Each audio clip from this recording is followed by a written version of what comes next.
What's up, y'all? Tis your boy Dreaded Don here, back again delivering you guys my new games for the month of October, man. We're right into that spooky season.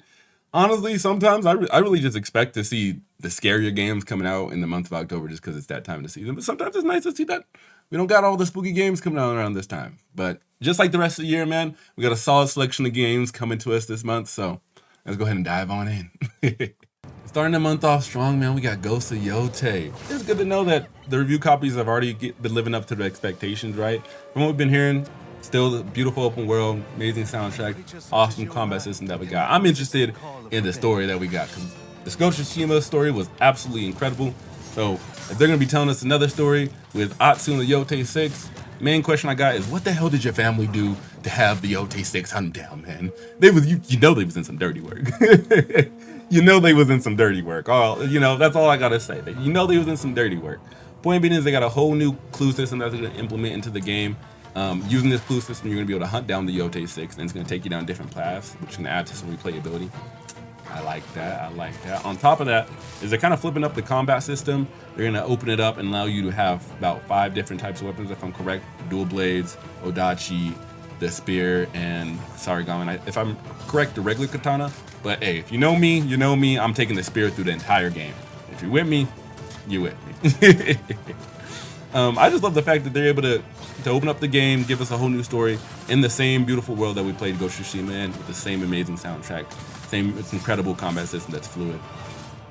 Really can't ask for more, right? Anyways, Ghost of Tsushima drops on October the 2nd, which as I'm making this video is tomorrow, my friend. So if you're picking it up, let me know. Enjoy. Now, another strong follow-up. We got Battlefield 6. God damn, that beta, man, it was solid. It was pristine. It gave us a good show, good glimpse into what Battlefield 6 is about to be, man. I like everything that they're doing and everything that they're bringing back and bringing it really just home. I was not expecting for the AAA studio like EA that just got sold to bring it back home like that, man. I think it's pretty savvy. The new destruction, you know what I mean? Not the new destruction, it's always been there, but the destruction that they're adding back in, you know, the class system that they're giving us to allow the team synergy to really flow together, the assault that they're adding, you know, the support, the engineer, the sniper, you know, me as the engineer, I like to take shit, blow shit up. That's what I'm gonna try to do. If you're a sniper, stay off the ridges. Just don't hang out there. You don't need to be up there. It's not even where you like to be. You don't even really like to be there. Anyways, man, I'm you know, I'm excited to get back into a FPS. It's been a good couple years since I hopped back into the FPS, and then when I got the boys online and we were hopping back into that, man, it was all around good fun. And if you got a chance to play the beta, you know exactly what I'm talking about. Point being is that Battlefield is dropping on the October the 10th for PC, PS5, and Xbox.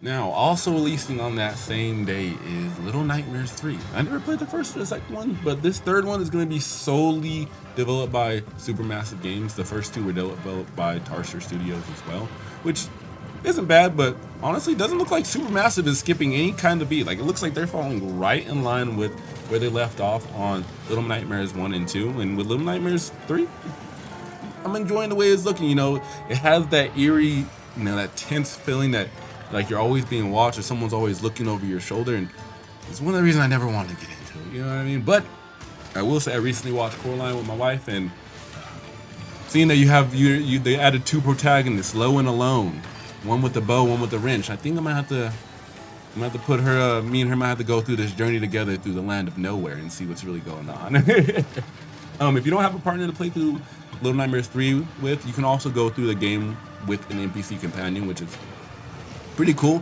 The game does look like it's really trying to immerse the players in the world by taking you through a series of challenges, puzzles, all while you have this eerie, creepy, tense vibe on you. You know what I mean? Like some is just about to happen around the corner. You know what I mean? Anyways, as I said, it is releasing on October the 10th for PlayStation, Xbox, Switch, and PC if you're looking to pick it up. All right, now for the next one, I gotta say, you know, the rose-tinted glasses of nostalgia are off. They're off. I took them off, right? Pokemon Z-A Legends. Now, I remember my times fondly playing Emerald. You know, I enjoyed Diamond. You know what I mean? I even remember when I got a chance to, you know, play Scarlet. You know, Sword and Shield. You know, it was there. You know what I mean? I remember the older ones better, but Point being is I never played Arceus, and so I am interested in the new battle system that they're trying to implement. Doesn't really feel like you're a Pokemon trainer anymore. Feels like your Team Rocket. The way that they have this combat system where you're able to sneak up to the trainers and around the corners, because they have you in a giant city, and the whole premise is that you're sneaking around the metropolis of the city to get an advantage on other trainers and then throw your Pokemon at them and start battle that way. I will say the new combat system that they're implementing does look kind of cool. I like that. Like, it's real-time action and you're no longer waiting to implement your moves. I want to see how that really fleshes out maybe in later battles or in later stages of the game, if they have boss battles and raid battles like they did in Scarlet. We'll see. But I'm also interested in the Mega Evolution, man. I don't know about you, but I love me a good evolution. I thought it was always cool watching my Pokemon evolve, man. I'm just that guy. I like seeing a good evolution. It's pretty cool. Anyways, if you're interested in grabbing Pokemon Legends Z-A, it is dropping on October the 16th for the Switch and Switch 2. Next on the list, we got Ninja Gaiden 4, man. I remember in my younger days, I remember putting that controller in, but yeah, I'm not good enough to play that right now. Yeah, I'm gonna have to get some age on me. My fingers ain't ready for this one right now. I'm gonna go back to Super Mario. Go back to Crash Bandicoot. You know what I mean? Anyways, man, I didn't burn in the crucibles of hell. I'm battle worn. I'm battle tested. I'm here for it. Sekiro, a little bit of Dark Souls, a little bit of some DMC, but they put me through the test. I've been through the waters. I'm ready for it now. I'm ready for it. Anyways, man, on this one, we got a new pro tag following the Raven Clan Ninja, where he has the Dragon Blade, a shape-shifting blade that also shape-shifts into a spear. Hey, spear is there, I'm there. We're also going to be able to still play as Ryu as we follow along the story as well. I'm interested to just see where it goes, play some demons, follow up some combos, flash and dash. That's what Ninja Gaiden is, right? Right? That's probably why I didn't do too well. Anyways, man, it is dropping on October the 21st. If you're interested in picking it up, it drops for PS5 and for the Xbox and PC as well. Also releasing on the 21st is Vampire Masquerade Bloodlines 2. Quite a mouthful.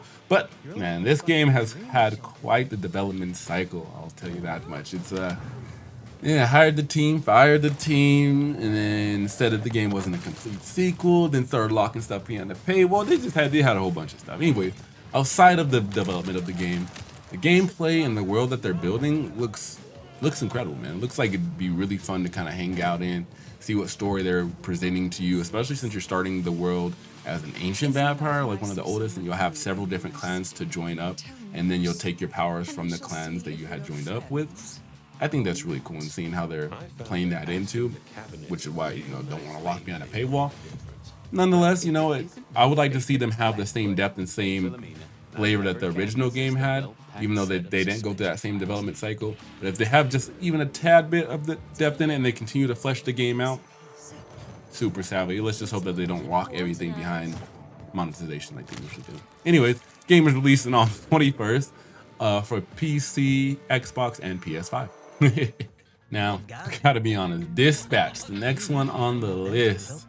I'm probably the most excited for this one this month, just because I know I'm going to spend a whole lot of time with this one. I don't play a lot of storytelling games, like the Walking Dead series, I do the Borderlands series. Anything from Telltale Studios I haven't really had my hands on. And the fact that they're kind of working with a new flavor, I'm a big fan of superheroes. I'm going to hop into that. I like a good zero to hero story, but in this case, it's hero to zero to hero again. You know what I mean? Supposedly. We'll see if it goes back up to hero again. But anyways, man, the strategic element they're adding where you're able to dispatch certain heroes, and you got to make sure you dispatch them to the correct jobs. I'm all there for it, as well as the comedic element that they're planning on adding to that. You're going to just have a great cast, great environment. It just seems like it's going to be a fun game to kind of like mellow out to, crack up a good bit if I'm not trying to, get sniped on the mountain ridge. Anyways, point being is that, it just seems like it's going to be one of those games where I'm going to be able to play stress-free and then just crack up doing so, So if you're looking for a good game to kind of chill out, get a good laugh, have a little strategic element, maybe catch a really good story because it's going to be by Telltale Games, I think Dispatch is going to be the one for you. Dropping on October the 22nd for PS5 and PC. All right, as you know, we got Outer Worlds 2. It's back. Capitalism is back. Spacer choice is the best choice. Man, I enjoyed Outer Worlds. I enjoyed the hell out of it, man. Having seen the conversation between Vicar Max and Graham Maxwell, Uh, uh, that was cool. That was awesome. I want to see more conversations like that in Outer Worlds too, and that's what I'm really hoping that they flesh out is the conversations between the companions. I'll be a little disappointed if they don't continue on that same stint that they had, especially knowing that they're coming from Obsidian Studios. You already know that they're gonna have some new character abilities, new weapons for us to use, new environments for us to traverse, and that's always gonna be a super savvy time. Now the difficulty and AI was a little bit lacking in the first one, so looking for some improvements on that end. But overall, if you can flesh together a solid story for us to play in a world full of capitalism and companions who have solid, meaningful conversations with the world and interact with it purposefully, hey, I guess you did your job, but do it well. Outer Worlds is releasing for PS5, Xbox, and Windows on October the 29th. And wrapping up the tail end of the month for us, we got Arc Raiders. Man, the hype for this game alone is crazy. After seeing the trailers, seeing some people play it and enjoy it, man, I'm like, yeah, all right, it got me. You hooked me, man. And then I looked into the story and like kind of the setting, how it's all built up. You're a group of humans in a dystopian society that's been pushed underground, and there's giant robotic beasts called Ark that roam the land. And you got to go out and scavenge the land, and you got to bring those resources back. So it's an extraction PvE PvP shooter. I completely understand why so many people are drawn to this one, especially because there aren't a lot of games like this outside of Delta Force and in Escape from Tarkov. And this one has a much more enjoyable theme to it, I guess, in my opinion. I'd say shit. That's why I'm here for it. It's hard not to be drawn to this one, right? And so I'm definitely gonna be giving my hand, give my little dues when I get my chance to, and get my hands on it when I get a little copy. But until then, man, the game drops on October the 30th. So if you have a chance to pick it up, it'll be on PS5, Xbox, and PC, my friends. And with that, my friends, that's going to be my entire list and things I'm looking forward to for the month of October. Really looking forward to Dispatch because, man, that's the one I'll be playing the most. I'm always trying to get a good laugh. If you know me, I'm a sucker for a good laugh, man. Outside of that, I'm definitely going to be playing some Ghost of Yotei at the beginning of the month if I can, maybe the second week if I'm not too busy playing some Battlefield 6. After Battlefield 6, if I get a little bit bored of that, because that's going to fall right off at the end of the month, I'm hopping right into Arc Raiders, because I feel like that's a beautiful transition. You can play some Battlefield 6 and then you go right into Arc Raiders. It's just going to be perfect. Just chef's kiss, my friend. Chef's kiss. Anyways, if you enjoyed the video, leave a like. If you have anything that I don't know you're interested in this month, leave a comment down below. And as always, my friends, sub for more info. Otherwise, I'll catch you guys on the horizon. Deuces.